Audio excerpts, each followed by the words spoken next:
and just everything he does just seems really... But he is, again, not critical here, but he's grumpy. And he's grumpy because he's had the falling out with Harry. Yeah. And he doesn't... I understand the press must be a nightmare for him. And he's in a gilded cage. I don't mind that. And I think he probably is one of those people who say, don't suffer fools gladly.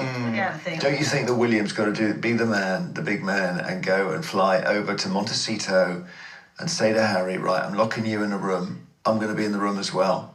And we're talking for a day until we sort this out. Because I'm your brother. Nice, he's got to, hasn't he? It's whether Harry wants to as well. Yeah, but it's not William's fault, but it's all gone Humpty Dumpty. Breaking news. Jeremy Vine blows the lid off.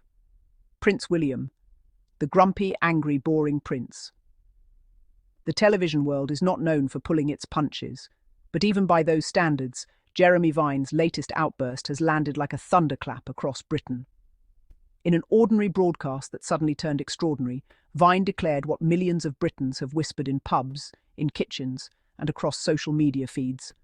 Prince William is grumpy, angry, boring, and thoroughly unfit for the carefully polished pedestal on which the palace insists on placing him. It was not just the bluntness of Vine's words that shocked viewers, but the raw, unfiltered slip that followed.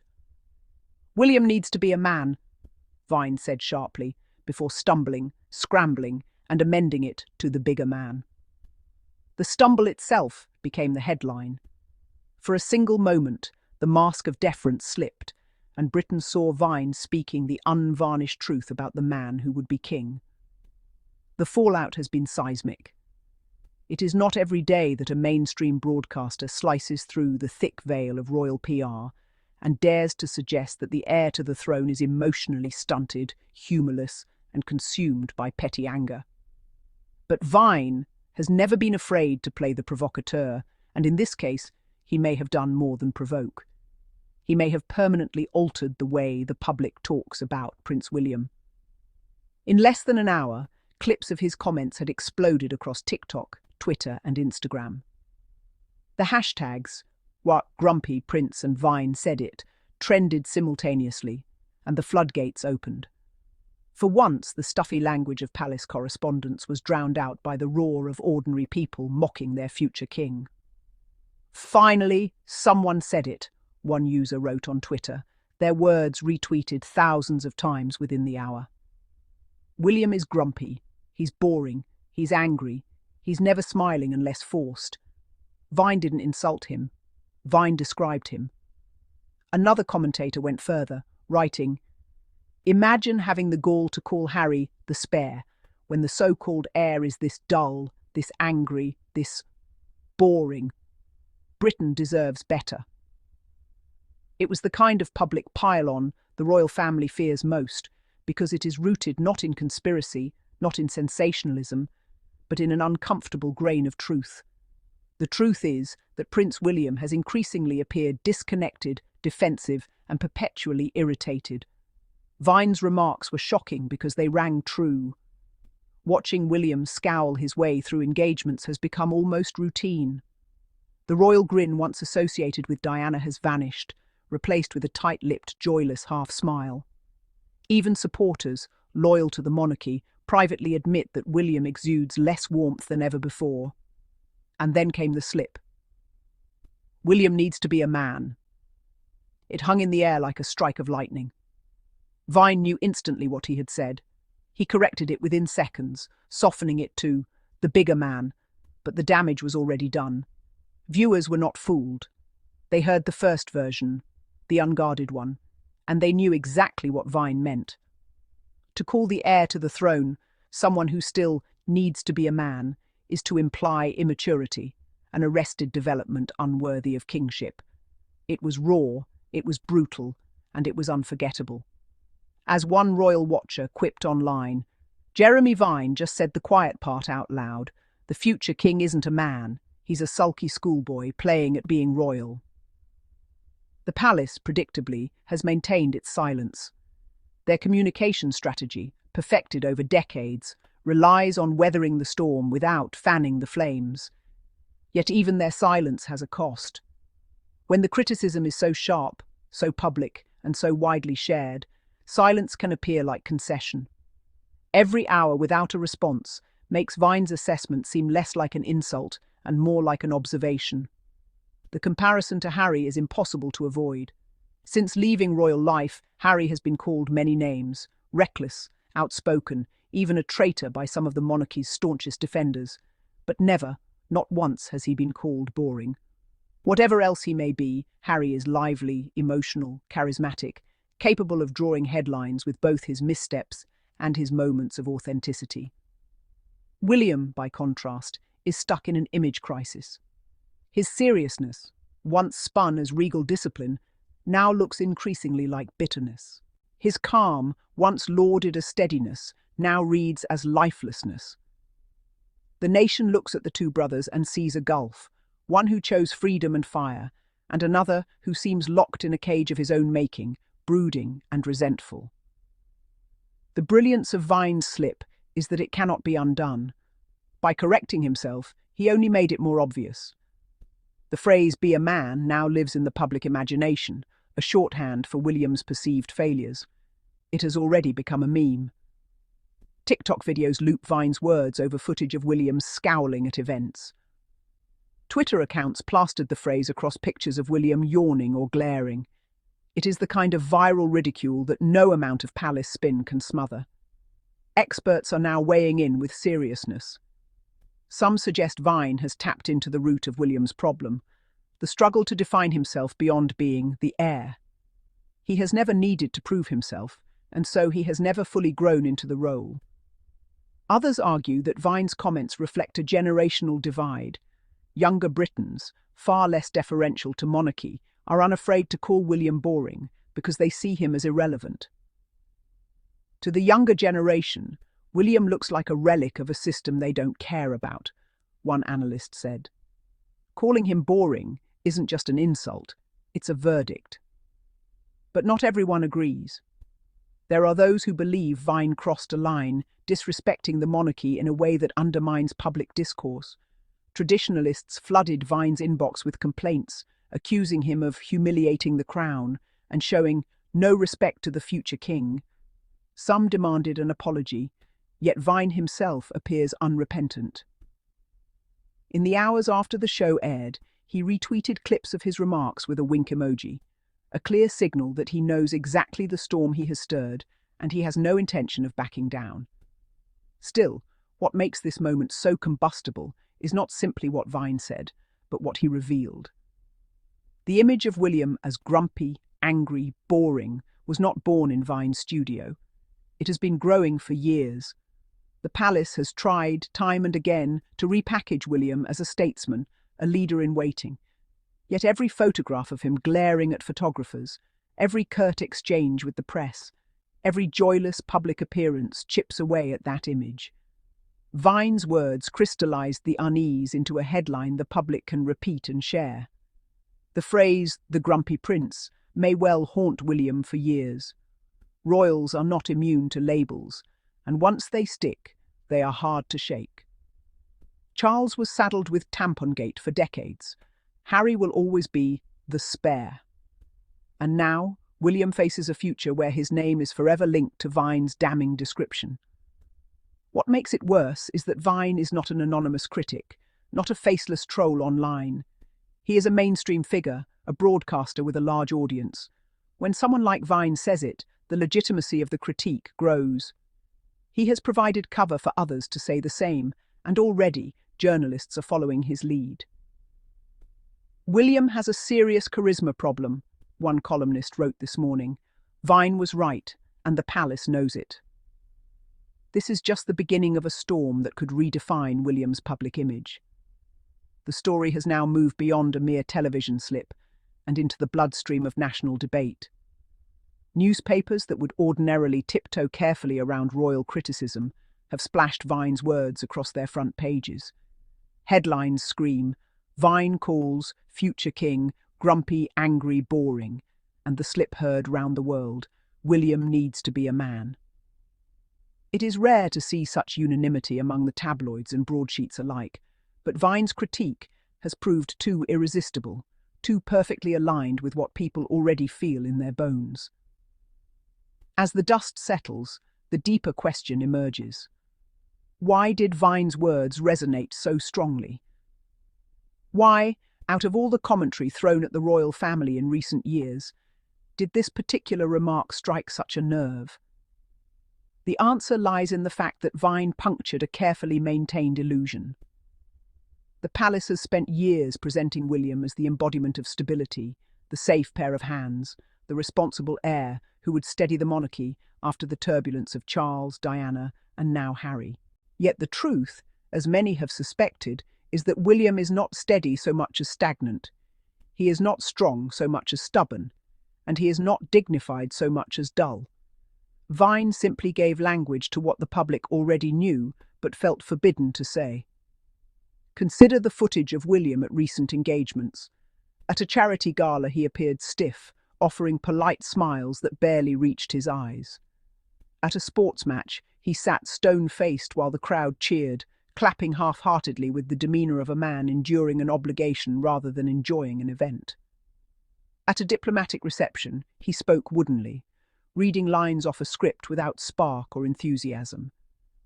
These are not the behaviours of a charismatic leader in waiting. They are the behaviours of a man weighed down, irritated, and disconnected.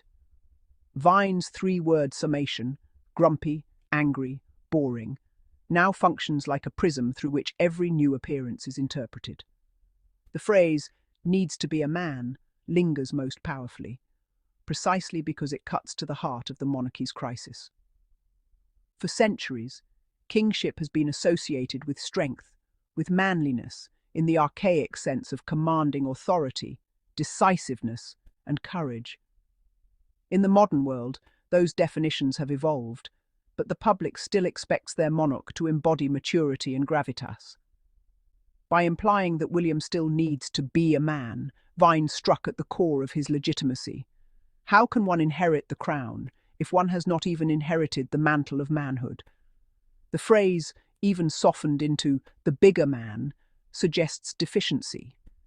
It suggests William has growing up left to do. And that is devastating for an institution built entirely on the idea of readiness to rule. The backlash against William has taken on a life of its own. On TikTok, parody accounts have emerged overnight, dubbing clips of William with Vine's words. "Here comes the grumpy prince," one video announces as footage plays of William walking briskly, jaw clenched, expression stern. On Instagram, memes circulate showing side-by-side images of Harry laughing freely while William scowls, the caption reading, "One's boring, one's not. Guess who's heir?" On Twitter, trending threads catalogue William's most infamous angry moments, snapping at photographers, glaring at reporters, scolding staff at events. Each clip adds weight to Vine's narrative. Perhaps most tellingly, ordinary people on the streets of London, Manchester, and Birmingham have begun repeating Vine's words in casual conversation. "He is grumpy, isn't he?" one man told a reporter in Brixton. "Every time you see him, he looks like he doesn't want to be there. That's not a king, that's a sulker." A woman in Newcastle added, "He's boring. There's nothing there. At least Harry has a personality. William just looks annoyed all the time." These are not the voices of royal-hating radicals. They are ordinary Britons, the very people the monarchy depends on for legitimacy. And they are echoing Vine. Of course, not everyone agrees. Loyal royalists are scrambling to defend William, insisting that his seriousness should not be mistaken for anger. They argue that William carries the weight of expectation, the pressure of kingship, and that such burdens naturally dim one's smile. Yet these defences fall flat in the face of Vine's blunt honesty. Seriousness is not the same as charisma. Pressure is not the same as bitterness. The excuses no longer resonate because the public has seen the contrast too clearly. Harry, carrying his own burdens of trauma and media hostility, still manages to smile, laugh, and connect with people. Meghan, even under constant attack, radiates warmth and relatability. William, meanwhile, projects only irritation. Vine's critique endures because it feels undeniable. The palace faces a unique challenge. Normally, when criticism arises, They can rely on their allies in the press to soften the blow, to spin the story, to drown out the negativity with glowing profiles. But this time, the press itself is captivated. Journalists know a good narrative when they see one, and the grumpy prince is a gift too good to waste. Every photograph of William is now accompanied by a caption emphasizing his frown or scowl. Every slip of temper becomes headline news. Vine has effectively reprogrammed the media's lens. Where once they sought to capture William's dignity, they now hunt for his grumpiness. It is a self-fulfilling prophecy, and one that William cannot escape. Insiders whisper that William himself is furious about Vine's remarks. According to one palace aide, he felt deeply insulted and personally attacked. He reportedly complained that Vine was undermining the monarchy with cheap shots and schoolyard insults. Yet these very complaints reinforce the perception. A man secure in himself, a man comfortable in his role, would laugh it off. That William responded with anger, even behind palace walls, only confirms the portrait Vine painted. The grumpy prince has lived up to his nickname once again. What makes this story all the more extraordinary is that Jeremy Vine is not known for radical anti-monarchism. He is not a firebrand campaigner against the crown. He is a mainstream broadcaster with a broad audience, often more interested in everyday current affairs than royal gossip. That makes his words all the more potent. If someone like Vine is willing to say it, it suggests the taboo has been broken. The monarchy has lost one of its greatest weapons, the unspoken agreement that mainstream figures must tread carefully around criticism of the heir. The parallels with Prince Charles in the 1990s are striking. For years, Charles battled an image problem, aloof, cold, overshadowed by Diana. He too was mocked, ridiculed, caricatured. The Tampongate scandal cemented his image in the public mind for decades. It took him years and a carefully staged rehabilitation campaign to recover. William now faces the same danger. Vine's words could become William's own Tampongate moment, a single line that overshadows everything else. Every achievement, every public duty, every statesmanlike gesture will be viewed through the lens of that phrase. Grumpy, angry, boring. It is telling that even those who like William find themselves struggling to dispute the label. In television debates following Vine's remarks, commentators tried to argue against it, but their defences sounded hollow. "He is serious, not boring," one insisted.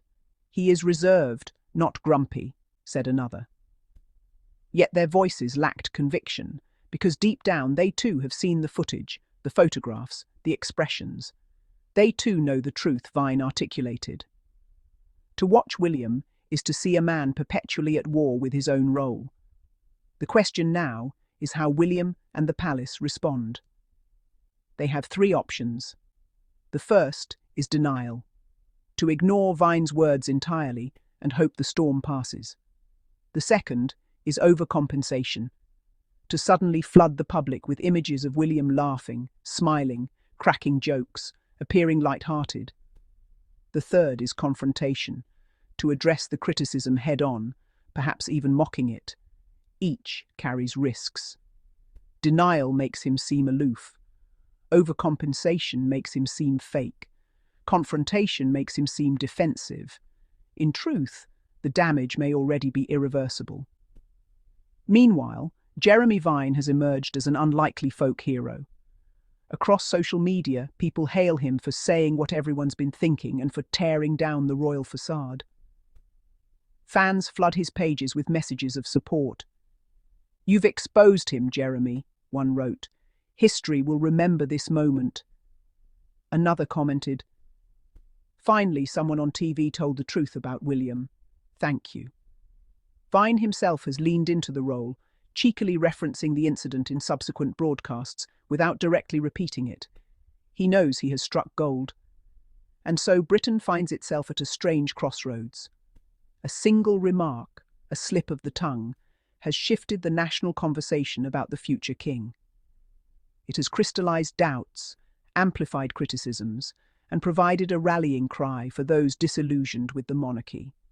Prince William, once seen as the monarchy's safe future, now finds himself branded with a label he cannot shake. The grumpy prince, the angry prince, the boring prince.